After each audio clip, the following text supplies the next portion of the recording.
আজ সৌদি আরবে আমরা যে এরিয়াতে থাকি সেই এরিয়ায় প্রচুর পরিমাণ তাপমাত্রা বেড়েছে।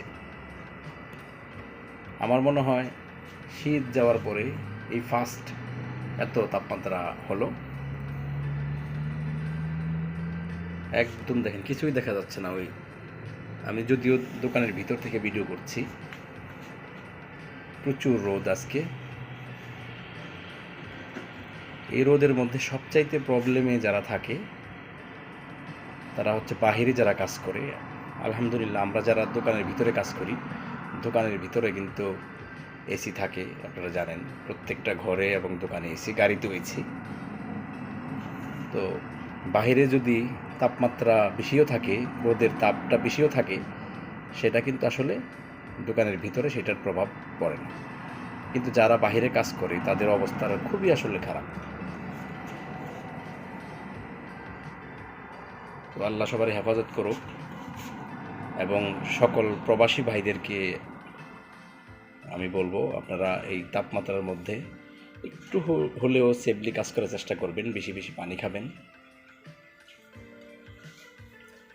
বেশি বেশি পানি খাবেন, স্যালাইন গলিয়ে বা হালকা একটু লেবু দিয়ে, একটু লবণ দিয়ে স্যালাইন বানিয়ে তারপরে খাবেন। শরীরের ভিতর থেকে কখনো যেন পানি শূন্যতা না আসে শরীরের ভিতরে, সেই দিকে লক্ষ্য রাখবেন। কারণ একটা জিনিস লক্ষ্য রাখবেন,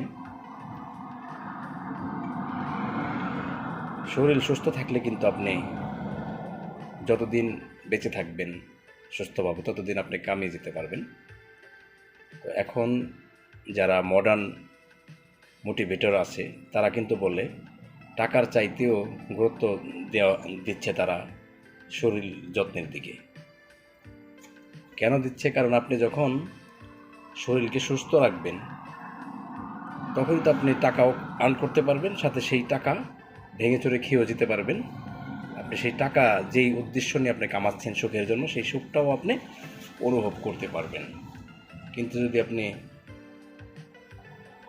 অসুস্থ হয়ে যান তাহলে কিন্তু আর সেটা পারবেন না। তো এই জন্য শরীর সুস্থ রাখবেন। এই হচ্ছে অবস্থা। ওকে ভিউয়ার্স, সবাই ভালো থাকেন, সুস্থ থাকেন। আগামী ভিডিও দেখার আমন্ত্রণ জানাচ্ছি এবং এখনও যারা সাবস্ক্রাইব করেন নাই তারা অতি দ্রুত সাবস্ক্রাইব করে নিন, যাতে করে পরবর্তী ভিডিও নোটিফিকেশন সবার আগে আপনার কাছে পৌঁছে যায়। আল্লাহ হাফেজ।